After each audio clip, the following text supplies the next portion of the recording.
Hello everyone. हम पढ़ रहे थे क्लास 9 का क्षितिज का श्यामचरण दुबे की उपभोक्तावाद की संस्कृति।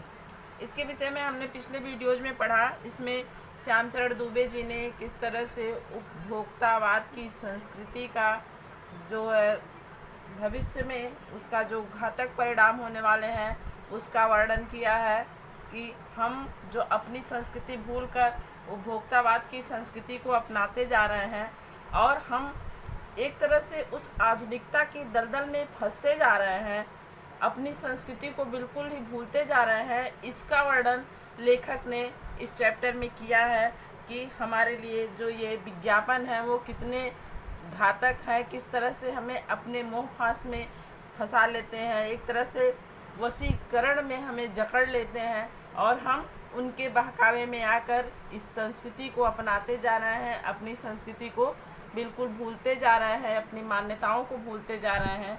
तो यहाँ लेखक का लक्ष्य है हमारी संस्कृति को फिर से उद्धृत करना और जो उपयोग की भोग की वस्तुएं हैं, जो भोग है उसको सिर्फ भोग करना, न कि उसका आदी हो जाना या उसके पीछे अपने आप को भूल जाना, अपनी संस्कृति को भूल जाना।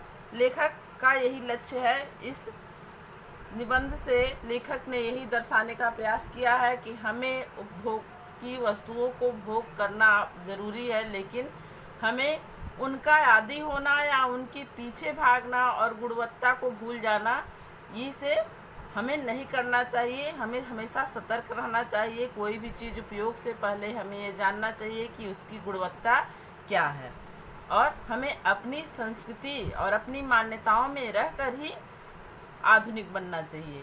लेखक ने यही बताने का प्रयास हमें किया है अपने इस उपभोक्तावादी संस्कृति के रूपी निबंध के जरिए। तो ये चैप्टर आपका कंप्लीट हो गया था। अब आपको इसके प्रश्न अभ्यास यानी एक्सरसाइज करनी है।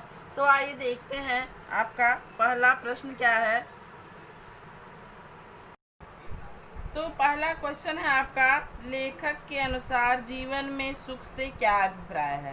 तो लेखक ने शुरुआत में ही जो सुख का वर्णन किया है कि सुख क्या है, लेखक ने यहाँ पे उपभोक्तावादी संस्कृति के अनुसार सुख का वर्णन किया है और अपने अनुसार बताया है। तो लेखक का मानना है उपभोग का भोग करना ही सुख है। उपभोग की जो वस्तुएं हैं वो हमारे सुख के लिए हैं, लेकिन आज क्या है, सुख की व्याख्या ही बदल गई है। हम सुख को, आत्मिक सुख को भूलकर उस दिखावे के सुख को अपनाना चाहते हैं जो दुनिया को देखने में दिखाई दे कि हाँ ये कितने सुखी हैं, इनके पास इतने महंगे सामान हैं, इतनी बड़ी कार है, इतनी महंगी कार है, इतनी ऊंची बिल्डिंग है। इसको आजकल सुख माना जाने लगा है। वो जो आत्मिक सुख था, जो समाज में एक दूसरे को सामाजिक जो सरोकार था, उससे जो सुख प्राप्त होती थी, उस सुख की व्याख्या अब बदल गई है। तो उसके अनुसार लेखक ने हमें बताया है, क्वेश्चन का आंसर जो हमें देना है कि उत्पादन जो यह उत्पादन आपके लिए है, आपके भोग के लिए है, आपके सुख के लिए है। सुख उपभोग का भोग ही सुख है। यानी उपभोक्तावाद की जो संस्कृति है कि हम खुद वो जो भोग की वस्तु है उसके भोग बनते जा रहे हैं, अर्थात हम उसके अनुसार चल रहे हैं। लेकिन सुख क्या है, सुख उस उपभोग की वस्तु को हम भोगें, उसमें सुख है, न कि हम उसके पीछे अपने आप को भूल जाएं, उसमें सुख नहीं है। तो यहाँ लेखक ने साफ साफ बताया है कि सुख की व्याख्या बदल गई है, उपभोग का भोग ही सुख है।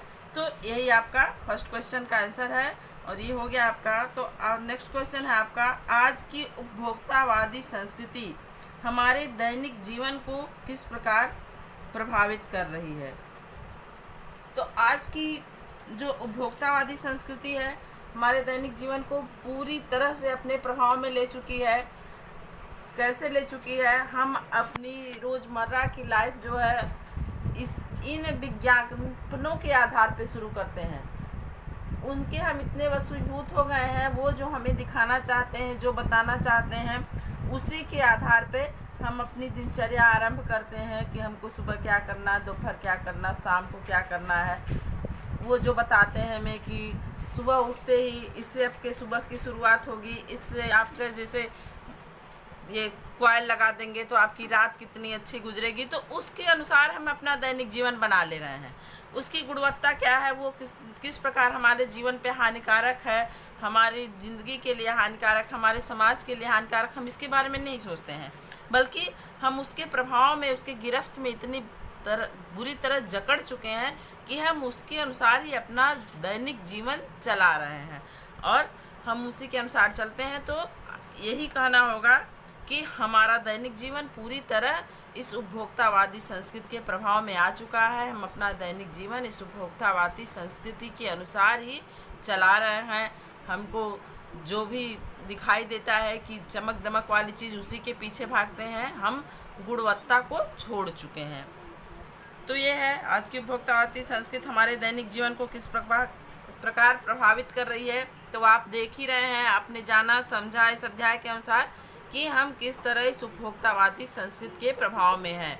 अपनी संस्कृति को भूल के इस संस्कृति के प्रभाव में हम पूरी तरह से आ चुके हैं। फिर नेक्स्ट क्वेश्चन है आपका, लेखक ने उपभोक्ता संस्कृति को हमारे समाज के लिए चुनौती क्यों कहा है। तो ये हमारे समाज के लिए चुनौती, बहुत बड़ी चुनौती है, इसलिए क्योंकि हमारा समाज जो है वो जो सामाजिक सरोकार था उसको भूल रहा है धीरे धीरे। हम एक एकाग्रचित जीवन जीना चाह रहे हैं, एकांत हमको प्रिय होने लगा है, लोग समाज से दूर हट रहे हैं, प्रतिस्पर्धा इतनी बढ़ गई है कि हम एक दूसरे को समझने के बजाय एक दूसरे के विरोधी होते जा रहे हैं। और इसलिए ये सामाजिक व्यवहार है, समाज के दृष्टि से यह एक बहुत बड़ी चुनौती है। हमारा जो सामाजिक जीवन था उससे हम दूर भाग रहे हैं। अब हम एकाग्रता को ज़्यादा तरजीह देते हैं, यानी महत्व देते हैं। हमको समाज का से कोई सरोकार नहीं, समाज में क्या हो रहा है, लोगों का क्या हो रहा है, उनके बुरे में भले में हम जो एक दूसरे के साथ खड़े रहते थे, वो हमारी संस्कृति धीरे धीरे कहीं लुप्त होती जा रही है और हमारा सामाजिक जीवन जो है संकुचित होता जा रहा है। तो यह हमारे समाज के लिए उपभोक्तावादी संस्कृति एक बहुत बड़ी चुनौती बनती जा रही है, क्योंकि हम समाज से कट रहे हैं। तो लेखक ने क्यों कहा उपभोक्ता संस्कृति को हमारे समाज के लिए चुनौती क्यों कहा, ये आपको समझ में आ गया। क्योंकि हमारा जो सामाजिक सरोकार था वह कम हो गया, हम एकाग्रता का जीवन जीना चाह रहे हैं, हम लोगों से प्रेम न रख के, सद्भावना न रख के प्रतिस्पर्धा की भावना एक दूसरे से रखते हैं हर मामले में। तो ये एक हमारे समाज के लिए, यानी हमारे भारतीय समाज के लिए संस्कृति एक चुनौती बन गई है। आगे है, असह स्पष्ट कीजिए। जाने अनजाने आज के माहौल में आपका चरित्र भी बदल रहा है और आप उत्पाद को समर्पित होते जा रहे हैं। दूसरी लाइन है, प्रतिष्ठा के अनेक रूप होते हैं, चाहे वे हास्यास्पद ही क्यों ना हो। तो पहली लाइन देखते हैं, जाने अनजाने आज के माहौल में आपका चरित्र भी बदल रहा है और आप उत्पाद को समर्पित होते जा रहे हैं। कैसे समर्पित हो रहे हैं, हमारा चरित्र कैसे बदल रहा है। आपने देखा, चैप्टर पढ़ा, चैप्टर में देखा आपने कि या समाज में भी आप देखते हैं कि जो घड़ी हमें 1000, 1500 में, 2000 में मिल सकती है, वो हम 50,000, 60,000, लाख, 1.5 लाख तक की घड़ियाँ खरीदते हैं, जो लेखक ने हमें अपने निबंध के जरिए बताया। हम घर से संतुष्ट नहीं होते, बल्कि हमें हाई प्रोफाइल सोसाइटी में, हाई प्रोफाइल बिल्डिंगों में रहना पसंद है। और इस तरह से हमारा ये मॉडल बन गया है, रोल मॉडल एक तरह से, ये जो आधुनिकता है कि हम कितने आधुनिक हैं। इसलिए इस आधुनिकता के चक्कर में हम अपने आप को बदल रहे हैं, हम अपना चरित्र भी बदल ले रहे हैं। हमको बस आराम पसंद ज़िंदगी चाहिए कि हमको कितना आराम किस सामग्री से मिलेगा, उसका क्या, जो हमारे ऊपर उसका असर क्या होगा, उसका बुरा असर भी होगा, इसके बारे में हम बिल्कुल नहीं सोचते। वो हमें समाज में कितना आधुनिक दर्शाती है, हम बस उसके बारे में सोचते हैं। तो इस तरह से हमारा चरित्र परिवर्तन हो रहा है। हम चरित्र यानी हम अपनी संस्कृति, अपनी मान्यताओं को खोकर उस आधुनिक संस्कृति, उस उपभोक्तावादी संस्कृति में अपने आप को ढाल रहे हैं, न कि उस उपभोग की वस्तु को अपने भोग की वस्तु बना रहे हैं, बल्कि हम खुद उसके भोग की वस्तु बनते जा रहे हैं।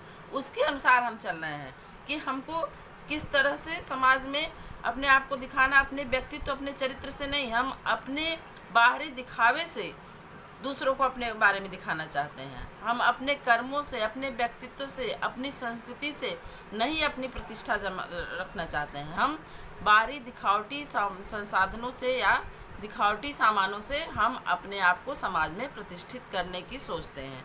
तो ये हमारे चरित्र का परिवर्तन है। तो यहाँ यही लेखक, इस लाइन का लेखक का आशय यही है, जाने अनजाने आज के माहौल में आपका चरित्र भी बदल रहा है और आप उत्पाद को समर्पित होते जा रहे हैं। ये जो लुभावने विज्ञापन आते हैं हमारे लिए कि दिमाग की बत्ती जल गई, इसको खाया तो ये सब जो लुभावने विज्ञापन है, ये हमें बुरी तरह प्रभावित करते हैं और हम उसके गिरफ्त में आते जाते हैं। खासकर जो आप बच्चे हैं, ये कुछ ज़्यादा ही इनके प्रभाव में आते हैं विज्ञापनों के। तो इसीलिए लेखक ने यह कहा है कि जाने अनजाने आज के माहौल में आपका चरित्र भी बदल रहा है। आज आप उत्पाद को समर्पित होते जा रहे हो। उत्पाद को अपने लिए न उपभोग करके हम उत्पाद के भोग का खुद भोग बनते जा रहे हैं। जो उत्पादन करता हमसे चाह रहा है, हम वो कर रहे हैं, न कि हम अपने लिए उस भोग की सामग्री को उपयोग कर रहे हैं। तो इस तरह से हमारे चरित्र में परिवर्तन हो रहा है। नेक्स्ट लाइन है आपकी, प्रतिष्ठा के अनेक रूप होते हैं, चाहे वे हास्यास्पद ही क्यों न हो। तो प्रतिष्ठा किस तरह से, आपने एक लाइन देखी, इसमें अपने चैप्टर में प्रतिष्ठा के अनेक रूप होते हैं, इसमें इस रूप में दिखाया गया है।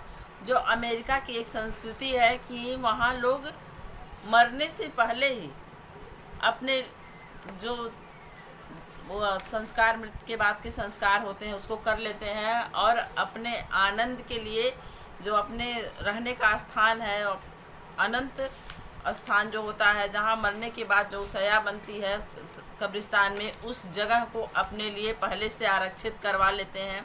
हमारे इंडिया में नहीं है, लेकिन कोई देर नहीं लगेगी जिस तरह से हम अनुकरण की संस्कृति को अपना रहे हैं कि हमारे देश में भी यह स्टार्ट हो जाए।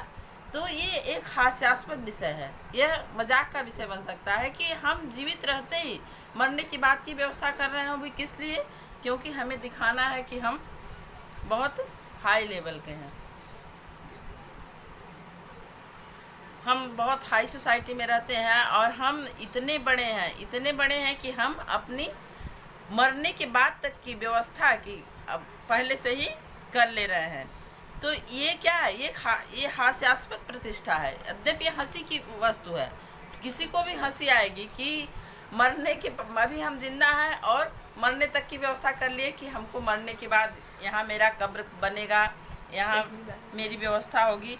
तो ये हास्यास्पद विषय है, फिर भी ये प्रतिष्ठा का विषय है, तो इसको लोग अपनाते हैं, इसको करते हैं। तो यही लेखक कहना चाह रहा है, प्रतिष्ठा के अनेक रूप होते हैं, चाहे वे हास्यास्पद ही क्यों न हो। ये कितनी हास्यास्पद बात है, फिर भी ये प्रतिष्ठा का विषय है, तो इसको करते हैं लोग। आप इस तरह की चीज़ें आप और अपने देश में भी देखते होंगे, कुछ लोग ऐसे कपड़े पहन लेते हैं आधुनिकता के चक्कर में कि वो समाज में हंसी का पात्र बन जाते हैं, मजाक का पात्र बन जाते हैं, लेकिन फिर भी उन्हें लगता है कि यही आधुनिकता है, मॉडर्निटी है, ये आज के मॉडर्न युग की मांग है, तो हम इसको पहनेंगे। और उससे वो भले ही लोगों के बीच या उनके ऊपर वो उटपटांग ही लगता हो, समाज में हंसी के पात्र ही बन जाए, उन्हें कोई फ़र्क नहीं पड़ता है। वो अपनी प्रतिष्ठा बचाने में लगे हैं कि समाज में लोग ऐसा पहनते हैं तो हम नहीं पहनेंगे, तो हमारी प्रतिष्ठा पे आ जाएगी, या हमको भी इस समाज में अपने आप को स्टेबल करना है, प्रतिष्ठित करना है, तो हमको भी ऐसे ही कपड़े पहनने चाहिए। तो इस तरह से बहुत जगह पे प्रतिष्ठा जो है वो हास्यास्पद हो जाती है कई तरीक़ों से। तो ये आपका हो गया, ये आपके बुक में 4 क्वेश्चन थे प्रश्न अभ्यास के, ये 4 क्वेश्चन कंप्लीट हो गए। तो ये आगे देखिए आपका है रचना और अभिव्यक्ति। तो पिछले वीडियोज में अभी तक मैंने जितने लेसन पढ़ाए हैं उसमें मैंने रचना और अभिव्यक्ति नहीं पढ़ाई है, लेकिन मैं देख रही थी बुक तो मुझे लगा इसमें भी कुछ इम्पॉर्टेंट क्वेश्चन हैं जो अच्छे क्वेश्चन हैं और आपको पढ़ने भी चाहिए। तो मैं आगे वीडियोज में पिछले जो अध्याय हैं उनके भी रचना और अभिव्यक्ति के कुछ क्वेश्चन जो मुझे सही लगेंगे उनके वीडियोज आपको प्रोवाइड करा दूंगी। अभी आज इसको देख लेते हैं, इसमें क्या क्वेश्चन है। तो आपका देखिए पहला क्वेश्चन है, कोई वस्तु हमारे लिए उपयोगी हो या न हो, लेकिन टीवी पर विज्ञापन देखकर हम उसे खरीदने के लिए अवश्य ललायत होते हैं, क्यों? तो पूछ रहा है कि हमें किसी चीज़ की उपयोगिता है या नहीं, हमारे लिए उपयोगी है या नहीं, फिर भी हम टीवी पर विज्ञापन देखते हैं तो हम उसको खरीदने के लिए क्यों ललायत होते हैं। तो देखिए जो टीवी पर विज्ञापन आते हैं वो इतने लुभावने होते हैं, हमें इतने भ्रमित करते हैं वो विज्ञापन, इतने वो भ्रामक हमको लालच देते हैं, भ्रमित करने वाले लालच, कि हम उनके मोह पास में फंस जाते हैं। हमारे आँखें, हमारे कानों को वो ऐसे ऐसे दृश्य और श्रव्य सामग्री प्रस्तुत करते हैं कि जैसे उनमें कोई वशीकरण हो, और हम उनके वश में हो भी जाते हैं, और इस तरह से हम उनसे प्रभावित होकर कुछ ऐसी चीज़ों के प्रति ललायत हो जाते हैं जिनके लिए हमारी कोई उपयोगिता, जिस सामग्री के लिए हमें कोई ज़रूरी नहीं है या हमारे लिए उनकी कोई उपयोगिता नहीं होती है, उनके लिए भी हमारे मन में एक लालच पैदा होता है। वो जो भ्रम पैदा करते हैं विज्ञापन, टीवी पे जो विज्ञापन होते हैं वो हमारे दिमाग में एक भ्रम की स्थिति पैदा कर देते हैं। हाँ, कहीं ऐसा तो नहीं कि ये सही कह रहा है, हम जान रहे हैं, सब लोग जानते हैं कि ये विज्ञापन है, ये अपने प्रचार के लिए, अपने उत्पाद के प्रचार के लिए कुछ भी कहते हैं, लेकिन फिर भी हमारे मन में एक लालच पैदा होता है। वो जो अपने शब्दों और दृश्यों के माध्यम से हमारे मन में भ्रम स्थित करते हैं कि ये हो सकता है कि ऐसा सही में हूँ, एक बार लेकर देखते हैं। इतने अच्छे अच्छे स्लोगन रखते हैं, जैसे कि खाए जाओ, रहा ही नहीं जाता, दिमाग की बत्ती जल गई। ये सब जो स्लोगन है हमको बहुत प्रभावित करते हैं कि हो सकता है ऐसा सही हो, इसमें बनाएंगे तो जैसे अक्सर क्या होता है, बच्चे खाने में नखरे करते हैं, तो हम किसी चीज़ का प्रचार देखते हैं तो ऐसा लगता है कि हाँ, इसको खाने से मेरा बच्चा हेल्दी हो सकता है। हम समझ रहे हैं कि ये चीज़ हमारे बच्चे के लिए नुकसानदेह है, फिर भी हम उसको घर में ले आते हैं।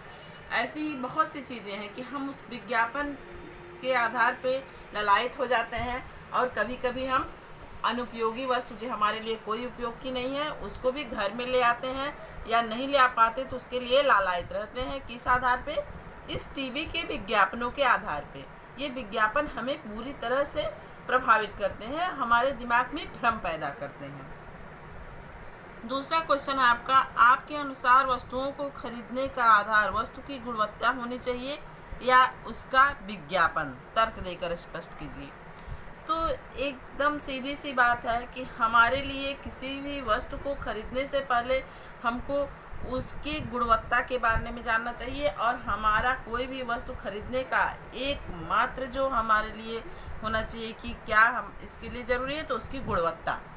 सर्वप्रथम आवश्यकता किसी भी वस्तु को खरीदने से पहले उसकी गुणवत्ता होती है। अगर उस वस्तु में वो गुणवत्ता नहीं है जो हमें चाहिए, तो किसी भी विज्ञापन के आधार पे हमें उसे नहीं लेना चाहिए, कि विज्ञापन में उसके बहुत से फायदे दिखाए जाते हैं तो हम उसको ले लें। जैसे आजकल देखिए, एक आपको उदाहरण देती हूँ, डॉक्टर हमेशा बताते हैं कि इस तरह के गद्दों पे मत सोइए, हार्ड बेड पे सोइए, सबको ये गद्दे नुकसान करते हैं।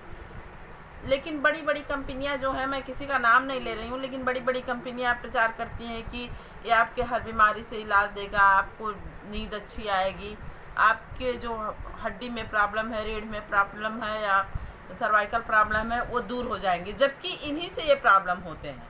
लेकिन फिर भी हम उनके भ्रम में आते हैं कि इससे ये आराम होगा तो हम इसको ले लेते हैं, ये बहुत महंगा है, ये नहीं ऐसा नुकसान करेगा। ये भ्रम हमारे दिमाग में पैदा होता है। तो ऐसा नहीं होना चाहिए। हमारा किसी भी वस्तु के खरीदने का आधार मात्र गुणवत्ता होनी चाहिए। तो नेक्स्ट क्वेश्चन है आपका, पाठ के आधार पर आज उपभोक्ता वादी युग में पनप रही दिखावे की संस्कृति पर विचार व्यक्त कीजिए। तो ये तो हमें पाठ के आधार पर क्या, हमारे सामाजिक रहन सहन के आधार पर ही दिख रहा है कि हमारे चारों तरफ सिर्फ दिखावे की संस्कृति पनप रही है। हम एक बनावटी दुनिया में जी रहे हैं, एक बनावटी जीवन जी रहे हैं, कुछ भी नेचुरल नहीं है। हम इसीलिए सामाजिकता से दूर होते जा रहे हैं, एकाग्रता का जीवन जीना पसंद कर रहे हैं। किस लिए? सिर्फ दिखावे के लिए। कहीं भी कुछ भी फंक्शन हो या कहीं भी 10-4 लोग इकट्ठा हो तो हम जाने से पहले ये सोचते हैं कि हमको वहाँ सबसे अच्छा कैसे दिखना है, सबसे अलग कैसे दिखना है, सबसे आधुनिक कैसे दिखना है। तो ये क्या है? सिर्फ दिखावा है। हमको वहाँ किसके साथ क्या बिहेवियर करना है ये हम नहीं सोचते हैं। हम सिर्फ ये सोचते हैं हमको दिखावा क्या करना है। तो ये किस लिए है? ये सिर्फ उपभोक्तावादी संस्कृति की देन है, जो हमारे यहाँ दिखावे की संस्कृति पनप रही है। अभी आपने एग्जाम्पल देखा अमेरिका की संस्कृति की, अंतिम संस्कार और अंतिम विश्राम के प्रबंध लोग लाखों कई लाख खर्च करके करते हैं। किस लिए? सिर्फ दिखावे के लिए। महंगी घड़ियाँ, महंगे सौंदर्य प्रसाधन, महंगे वस्त्र, महंगी कारें, महंगे मोबाइल, ये सब क्या है? सिर्फ दिखावे की संस्कृति है। इनकी आवश्यकता उतनी नहीं है जितनी दिखावे के लिए इन चीज़ों का प्रयोग होता है।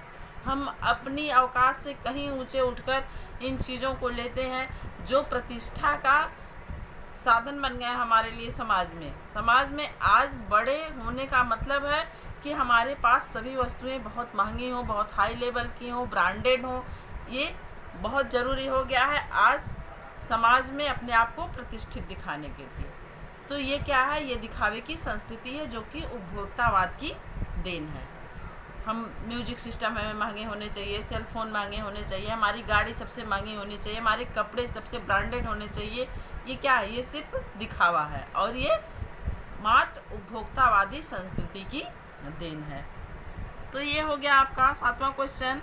नेक्स्ट क्वेश्चन है आपका रचना और व्यक्ति से 8वां क्वेश्चन जो है, आज की उपभोक्ता संस्कृति हमारे रीति रिवाजों और त्योहारों को किस प्रकार प्रभावित कर रही है? अपने अनुभव के आधार पे लिखिए। तो ये तो आपको अपने अनुभव के आधार पे अनुच्छेद लिखना है, लेकिन जहाँ तक मैं देख रही हूँ कि आज हमारे रीति रिवाज और त्यौहार पूरी तरह से प्रभावित हैं। किससे? इस उपभोक्तावादी संस्कृति से। हर त्यौहार से पहले हर वस्तुओं के पीछे विज्ञापन आ जाते हैं उस त्योहारों से सम्मिलित। अब त्योहारों में देखिए, त्यौहार में जो रीति या कोई भी फैमिली फंक्शन हो जिसमें रीति रिवाज जो होते हैं वो हम आज के विज्ञापनों के आधार पर सेट करते हैं। विज्ञापन में ऐसा दिखाता है तो उस ढंग से अपने रीति रिवाजों को हम थोड़ा बहुत चेंज करके उसके अनुसार मनाने लगे हैं। त्योहारों को ही लीजिए, आज त्यौहार में प्रतिस्पर्धा बढ़ गई है कि किसके घर कितने अच्छे ढंग से सेलिब्रेशन होगा। पहले त्यौहार आते थे तो वो क्या होते थे? हमारे त्योहारों का मतलब था हम एक दूसरे से मिलते थे, सामाजिक सरोकार बढ़ता था, प्रेम और सौहार्द बढ़ता था। अब वो बात नहीं है। अब हम अपने आप को दिखाने का प्रयास करते हैं, किस त्योहार में कौन सबसे अच्छा कर रहा है, ये बात मन आ गई है दिमाग में। दिवाली जो कि प्रेम और सद्भावना का त्यौहार माना जाता है, और आप सभी जानते हैं कि इसमें जो पटाखे छुड़ाए जाते हैं वो कितने नुकसानदेह होते हैं। लेकिन इसमें भी एक प्रतिस्पर्धा आ गई है कि किसने कितने महंगे पटाखे लिए, किसने कितने ज़्यादा पटाखे छोड़े। तो हम उसके लिए हमारे जो उसका दुष्परिणाम हम उसको नहीं देखते हैं, बल्कि इसमें जो दिखावा है उसको अपने समक्ष रखते हुए हम उस दुष्परिणाम को भूल जाते हैं और वही करते हैं जो इस भीड़ में, इस दौड़ में सब लोग शामिल हैं, कर रहे हैं कि हम सबसे आगे हैं। किसका घर कितने अच्छे ढंग से सजा है उसमें हम लाखों हजारों बर्बाद करते हैं, और हम जो एक प्रेम और सौहार्द का त्यौहार था उसको हम एक प्रतिस्पर्धा का त्यौहार बना दिया हमने। किस लिए? दिखावे की संस्कृति की वजह से और ये उपभोक्तावादी संस्कृति की वजह से। तो ये आपको हम बता रहे हैं कि किस तरह से ये हमारे त्योहारों को और हमारे रीति रिवाजों को प्रभावित कर रहा है। हमारे वहाँ जो 30 त्यौहार पड़ते थे, हमारे जो रीति रिवाज होते थे उसमें तरह तरह के पकवान बनते थे, तरह तरह की मिठाइयाँ बनती थी। आज उनकी जगह चॉकलेट ने ले लिया है। अब हम त्योहारों में चॉकलेट से सेलिब्रेशन करते हैं, मिठाइयों की जगह हमारे लिए पीछे हो गई है, उसकी जगह चॉकलेट ने ले ली है। तो ये उपभोक्तावादी संस्कृति की देन है, ये हमारे विज्ञापनों की देन है। इस तरह से ये हमारी संस्कृति पर कब्जा कर जमाते जा रहे हैं और हमें अपने प्रभाव में लेते जा रहे हैं और हम इनसे बुरी तरह प्रभावित हो चुके हैं। तो ये आपका एक्सरसाइज कंप्लीट हो गया, रचना और अभिव्यक्ति का भी और प्रश्न अभ्यास का भी। ये 8 क्वेश्चन थे टोटल आपके, और ये आपके कंप्लीट हो गए हैं। तो ये आपका चैप्टर कंप्लीट हो गया। इसको एक बार रिवाइज करिएगा और क्वेश्चन आंसर अपनी नोट्स वाली कॉपी में नोट कर लीजिएगा, सारे क्वेश्चन आंसर अच्छी तरह से, और उसको लर्न भी करिएगा। तो आज के लिए इतना ही। नेक्स्ट वीडियो में नेक्स्ट चैप्टर्स के साथ फिर मिलते हैं। Thank you.